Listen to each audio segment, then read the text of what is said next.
Hello friends, good afternoon. Welcome to Aradhya classes.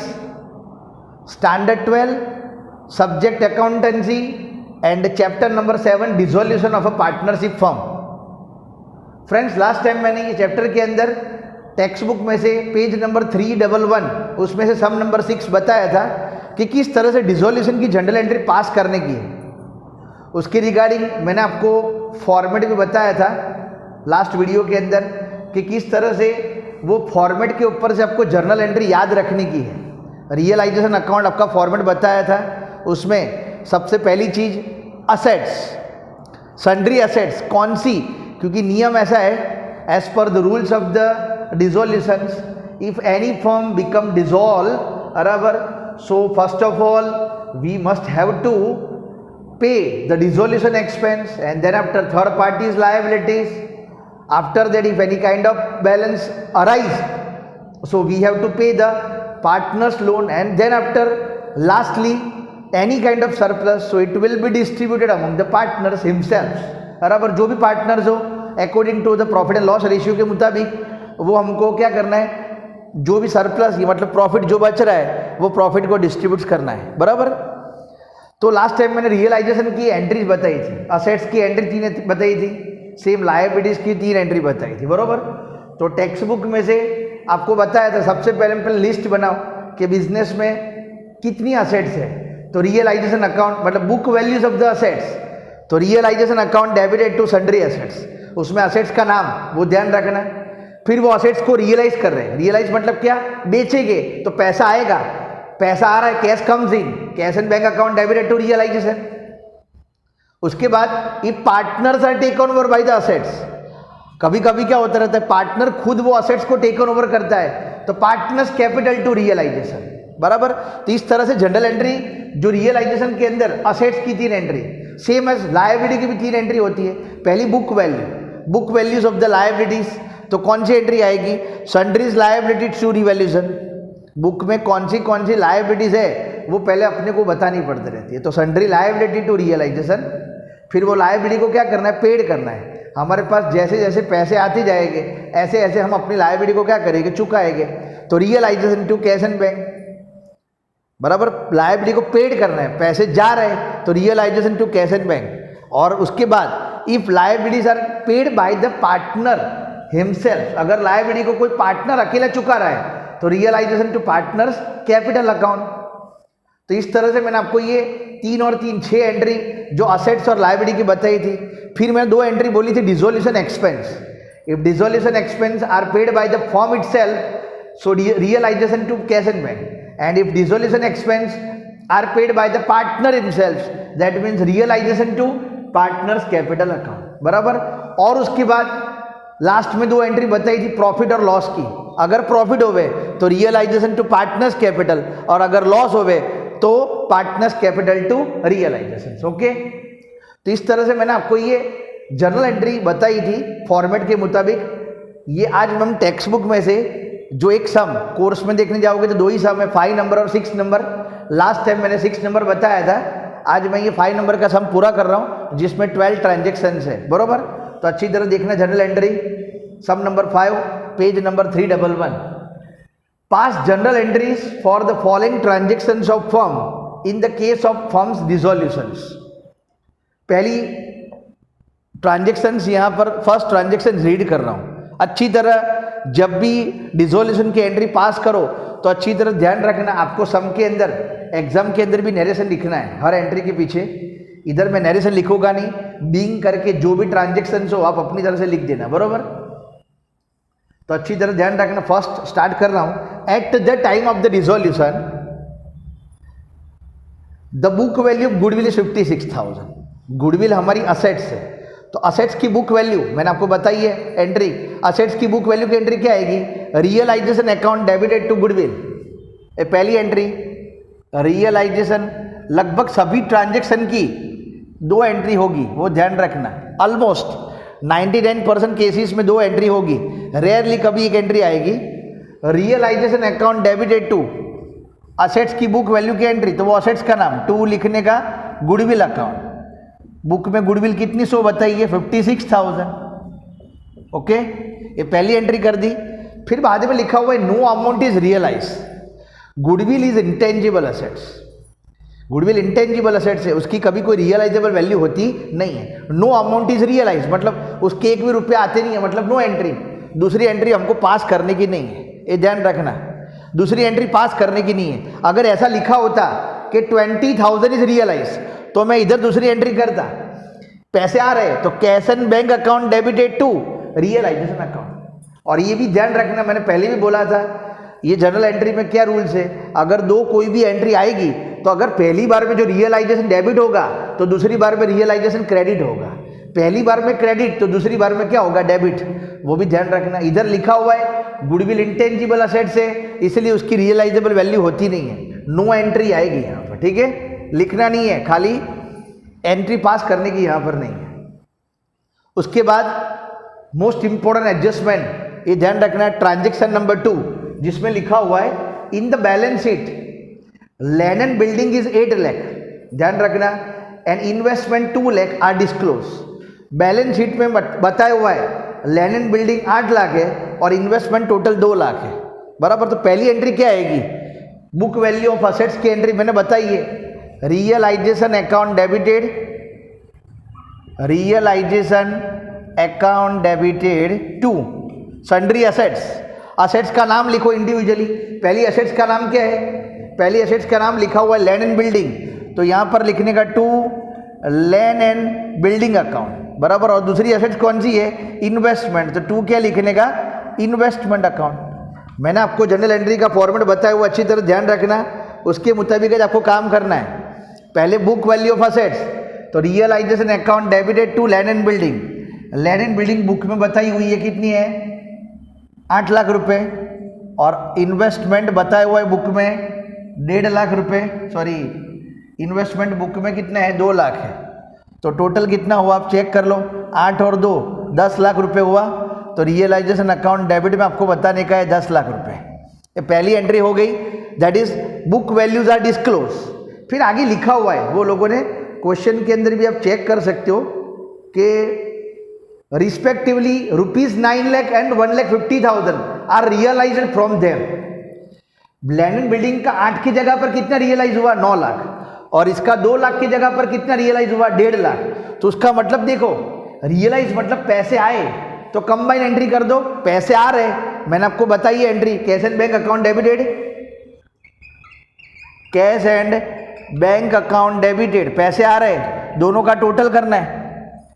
Business में क्या, हमारे पास पहले लिस्ट बनाते कि हमारे पास कितनी कितनी असेट्स है, वो असेट्स को हम बेचते, पैसे रियलाइज हो रहे, रियलाइज मतलब पैसे आना, 8 की जगह पर 9 लाख आ रहा है और 2 लाख की जगह पर 1.5 लाख है, तो 9 + 1.5 करोगे तो 10.5 लाख रुपए रियलाइज हो रहे हैं। तो एंट्री क्या आएगी, cash and bank account debited 10,50,000 and to realisation account, to realisation account 10,50,000, okay. तो ये मेन पॉइंट ध्यान रख लेना, असेट्स आर रियलाइज्ड, रियलाइज जब भी हो कंबाइन करने का, जितनी भी असेट्स बेचो सबका टोटल कर देने का, जितने भी पैसे आवे सबका टोटल करके बताने का। पहले बुक वैल्यू में इंडिविजुअल असेट्स बताने की, पर जब पैसे आवे तब टोटल करके आपको क्या, कैश एंड बैंक के अंदर अमाउंट बता देने की, ओके। उसके बाद 3rd नंबर ट्रांजेक्शन, सभी ट्रांजेक्शन के नीचे आपको कंपलसरी नरेशंस लिखना हुआ है, वो ध्यान रखना। 3rd नंबर मोस्ट इंपॉर्टेंट यहाँ पर ट्रांजेक्शंस, उसकी वर्किंग भी यहाँ पर कर रहा हूँ, इधर वर्किंग ध्यान रखना अच्छी तरह। 3rd ट्रांजेक्शन की वर्किंग में इधर रफ में कर रहा हूँ, लिखा क्या है, total assets of the firm are 2 lakh, इधर देखना टोटल असेट्स 2 लाख रुपए है। उसके बाद नीचे लिखा है of which 40% are current assets, 40% current assets है, तो बाकी रही कितनी, 60%, वो फिक्स असेट्स। 2 लाख का 40% करोगे तो 80,000 आएगा, और 60% करोगे बाकी का तो कितना आएगा, 1,20,000 आएगा।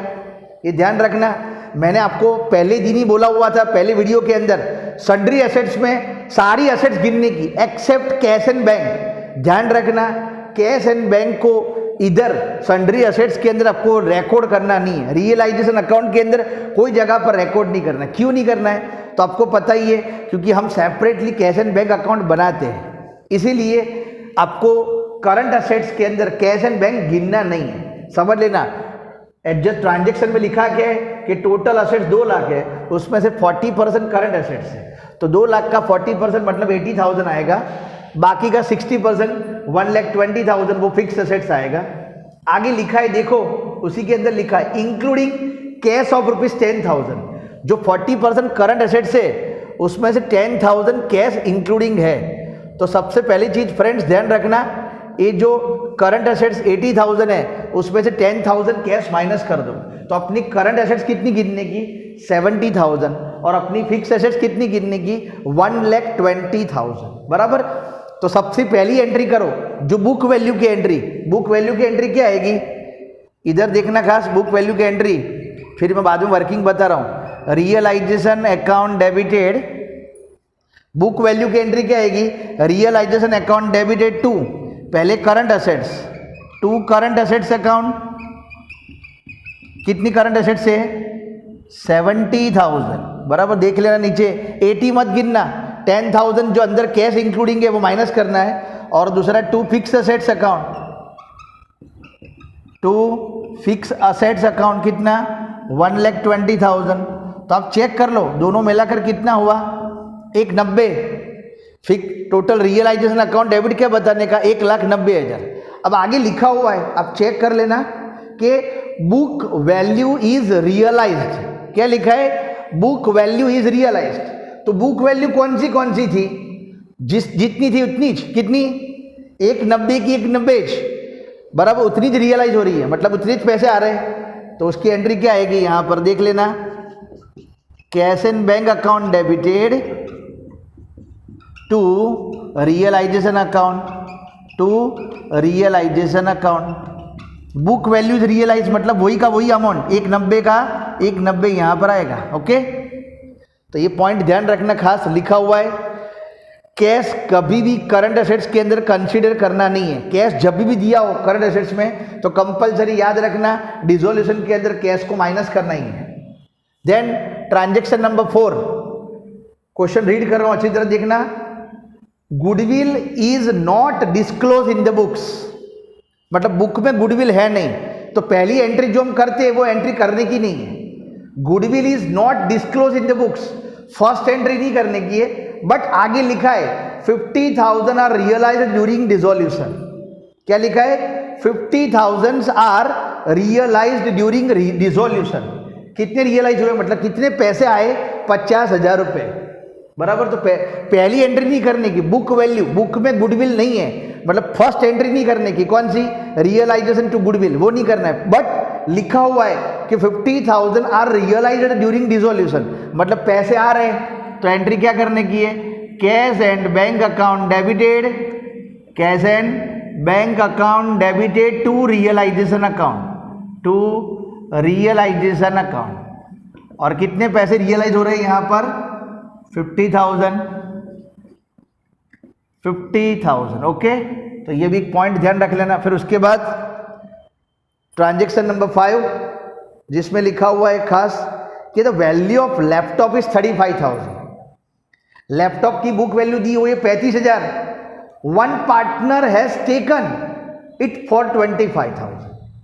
सबसे पहले तो बुक वैल्यू की एंट्री करो लैपटॉप की, लैपटॉप हमारी असेट्स हुई, तो असेट्स की बुक वैल्यू की एंट्री क्या आएगी, पहली एंट्री कौन सी realisation account debited 35,000 to laptop. मैंने आपको बताया हुआ है कि सभी असेट्स की एंट्री अलग अलग करने की। टू लैपटॉप अकाउंट कितना आएगा 35,000, ये पहले बुक वैल्यू ऑफ असेट्स।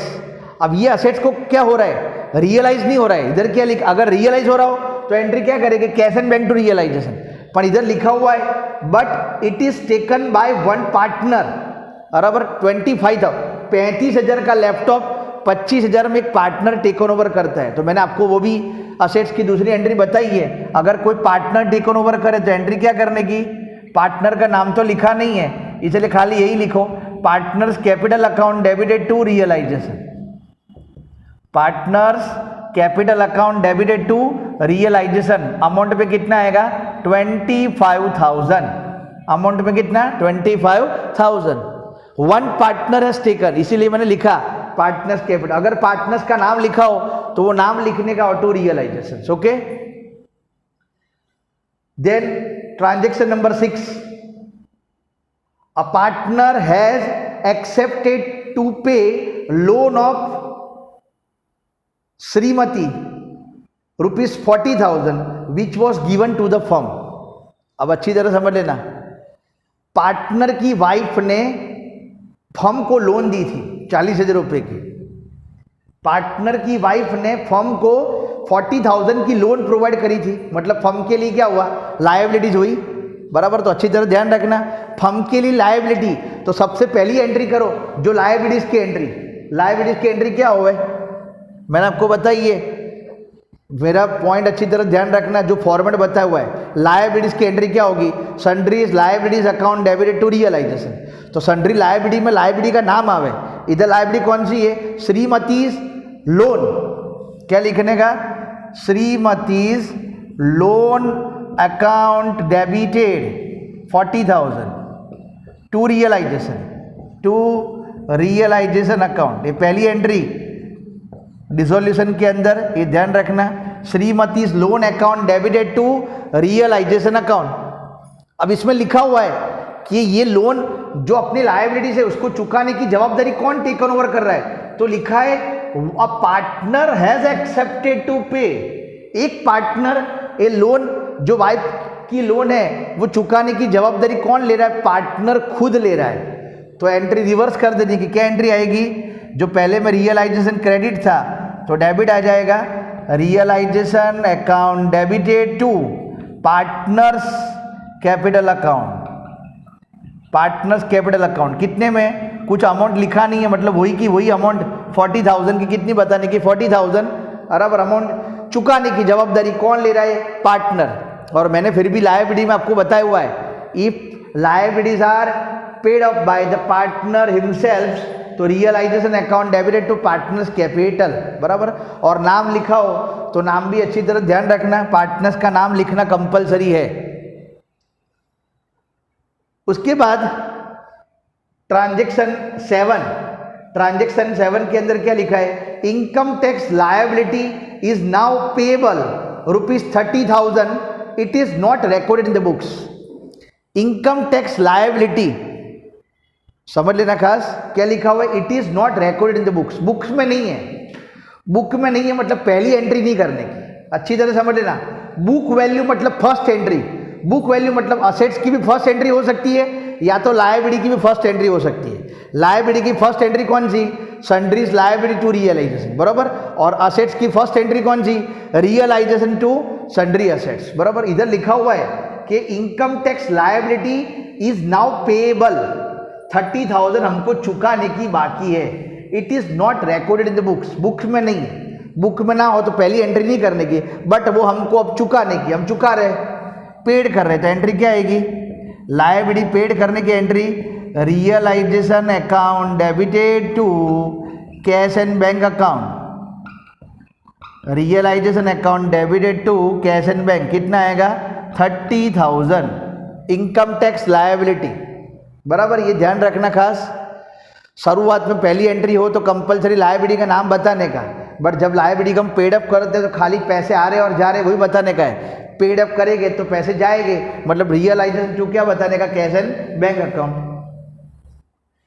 उसके बाद फ्रेंड्स ट्रांजेक्शन नंबर 8, ये भी अच्छा एडजस्टमेंट है, ध्यान रखना। लिखा क्या है, after making payment of all liabilities and loan of partner of firm. क्या लिखा है, after making payments of all liability, सभी लायबिलिटी का पेमेंट करने के बाद, लोन पार्टनर की लोन चुकाने के बाद, surplus of assets is ₹120। Surplus आ रहा है, सरप्लस मतलब क्या होगा, प्रॉफिट हो रहा है। सरप्लस ऑफ असेट्स का मतलब क्या, प्रॉफिट। सरप्लस ऑफ लायबिलिटी मतलब लॉस, ये ध्यान रखना।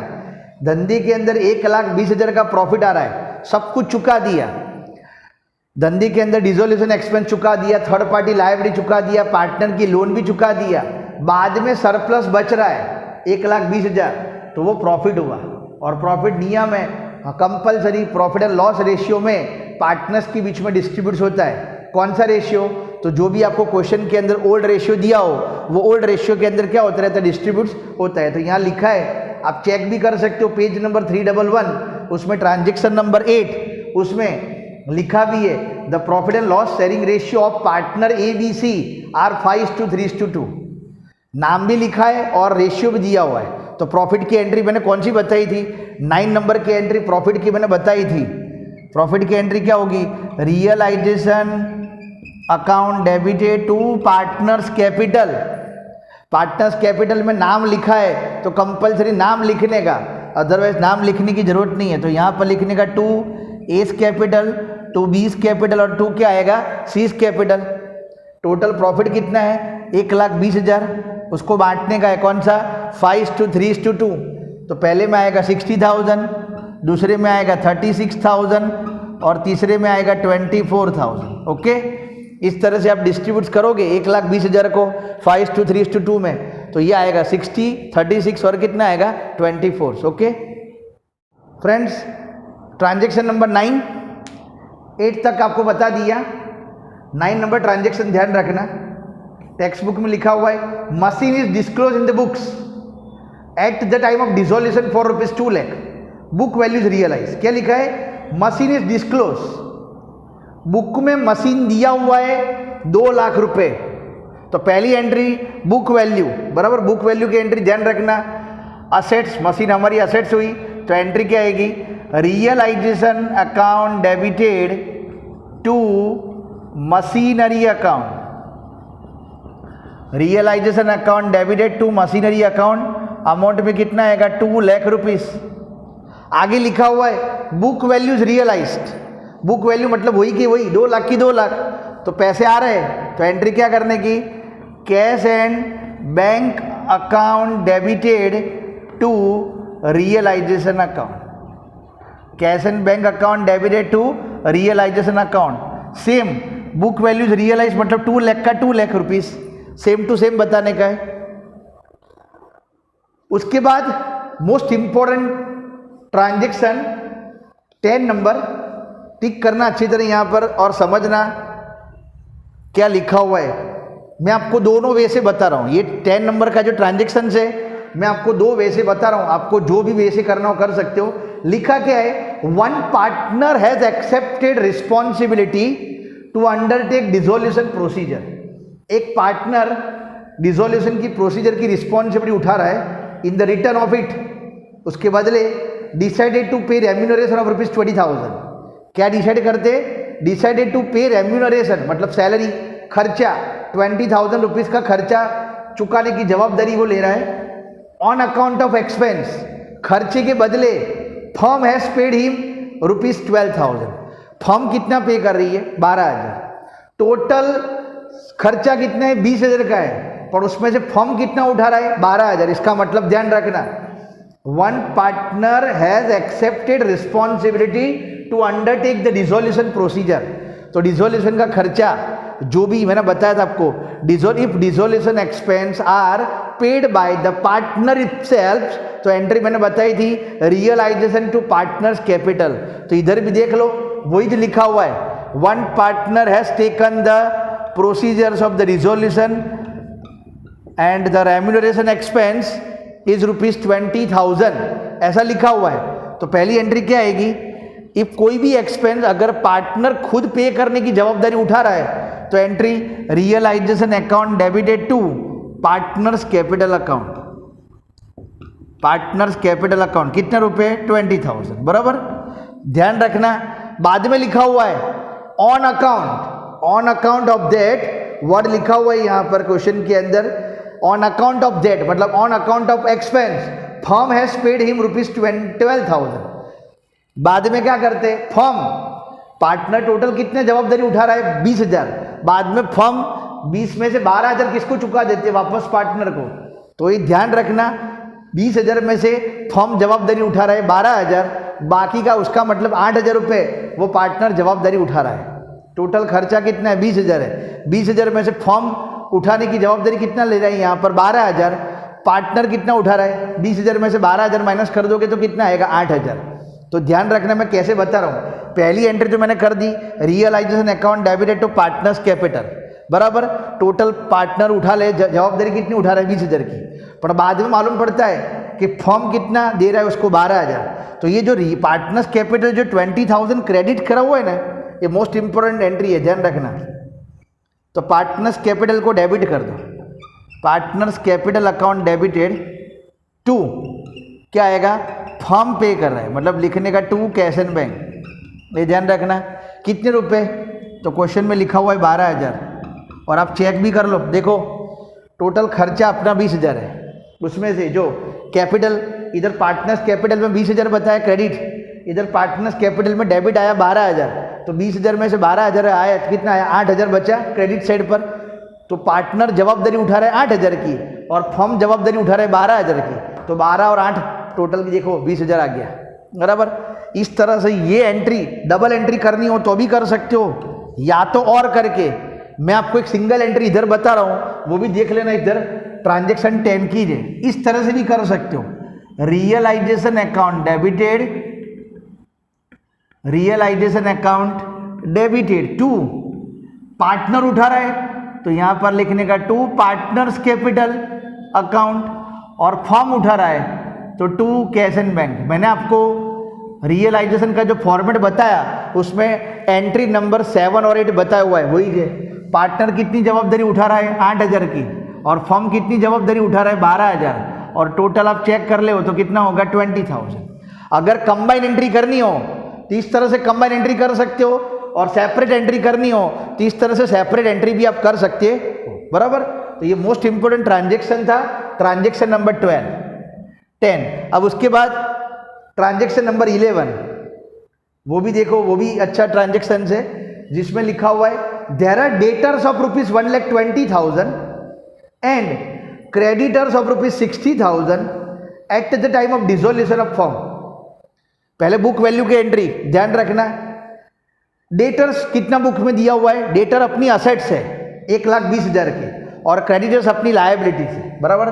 तो पहली एंट्री डेटर्स बुक वैल्यू की एंट्री क्या आएगी, realisation account debited to debtors account, to क्या आएगा डेटर्स। पहले असेट्स की एंट्री कर रहा हूं, बुक वैल्यू ऑफ असेट्स, फिर book value of liability. Book value of assets की एंट्री क्या आ गई, realisation account debited to debtors. अब बुक वैल्यू ऑफ लायबिलिटीज की भी एंट्री क्या आएगी, लायबिलिटीज में यहां पर क्या है क्रेडिटर्स है, तो creditors account debited to realisation. ये दो एंट्री तो आपको पता ही होगा कि जो असेट्स और लायबिलिटी की बुक वैल्यू की एंट्री, इसमें 60,000 अमाउंट है। अब आगे लिखा क्या है फ्रेंड्स, ट्रांजेक्शन में देखो लिखा हुआ है one partner has taken debtor. एक पार्टनर, डेटर बुक में कितने थे अपने पास, डेटर करंट असेट्स हुई 1,20 के थे, करंट असेट्स 1,20,000 की थी। एक पार्टनर, one partner has taken debtor at 20% less than book value. तो बुक वैल्यू कितनी है 1,20,000, उसका 20% लेस, 1,20,000 का 20% करोगे तो 24,000 आएगा, और वो लेस कर दो 1,20,000 में से 24,000 लेस कर दोगे तो 96,000 आएगा। कितना आएगा, और वो जवाबदारी कौन ले रहा है यहाँ पर, पार्टनर। तो एंट्री ध्यान रखना, पहले डेटर्स की एंट्री कर रहा हूँ, पार्टनर्स का नाम लिखा नहीं है, मतलब यहाँ पर लिख रहा हूँ partners capital account debited to realisation, to realisation account, और अमाउंट में 1,20,000 की जगह पर आपको कितना बताने का है 96,000। ओके, क्योंकि लिखा हुआ है 20% लेस देन बुक वैल्यू। ये पहली एंट्री मैंने कंप्लीट कर दी डेटर्स की, और बाद में लिखा है one partner has accepted creditors, accepted to pay creditors, मतलब वही के वही अमाउंट 60,000 की 60,000 अमाउंट, कौन उसको चुकाने की जवाबदारी ले रहा है, पार्टनर। तो एंट्री रिवर्स कर दो, क्रेडिटर्स में क्या आएगा, realisation account debited to partners capital account, realisation account debited to partners capital account, amount वही की वही 60,000 की 60,000, उसमें कोई भी चेंज करना नहीं है। तो फ्रेंड्स ये ध्यान रखना, ये ट्रांजेक्शन नंबर 11 में 4 एंट्री हुई, क्योंकि ये असेट्स बुक वैल्यू, उसकी रियलाइजेबल वैल्यू, क्रेडिटर्स मतलब लायबिलिटी की बुक वैल्यू, और सामने उसकी जो रियलाइजेबल वैल्यू, जो पेमेंट हम कर रहे हैं, बराबर। तो इस तरह से टोटल देखो 4 एंट्रीज यहाँ पर हुई। और बाद में लास्ट ट्रांजेक्शन नंबर 12, जिसमें लिखा हुआ है the profit and loss ratio between partners A RBI का रेशियो दिया हुआ है 3:2:1। 3 पार्टनर है आर बी एंड आई, तीनों का रेशियो दिया हुआ है 3:2:1। Undertake the disposal of the following balances. Disposal दिया हुआ है, बैलेंसेस कौन सा है, जर्नल रिजर्व दिया है, debit balance of profit and loss account दिया हुआ है, and workman accident compensation fund लिखा हुआ है। तो ये तो बहुत इजी है। आप चैप्टर नंबर टेक्स्ट बुक के अंदर चैप्टर नंबर 4 में मैंने सिखा दिया है कि जनरल रिजर्व दिया हो तो जनरल रिजर्व की एंट्री क्या होगी, बराबर देख लेना, मैंने पहले सिखा दिया है। चैप्टर नंबर 4 के अंदर बता चुका हूं, reserve, all reserves account debited to partners capital, और एक्यूमुलेटेड लॉस हो तो partners capital to accumulated loss. इधर रिजर्व है, ऑल रिजर्व, कौन से रिजर्व है, सम नंबर ट्रांजेक्शन 12 में देखो तीन क्वेश्चंस दिए हुए हैं, 3 टॉपिक दिए, एक जनरल रिजर्व दिया है मतलब वो रिजर्व है, दूसरा debit balance of profit and loss account वो एक्यूमुलेटेड लॉस है, और तीसरा number workman accident compensation fund वो रिजर्व है। तो फ्रेंड्स देख लो, रिजर्व 2 दिए हुए हैं, एक general reserve account debited to partners capital, तो कौन सा, 2R, B और I।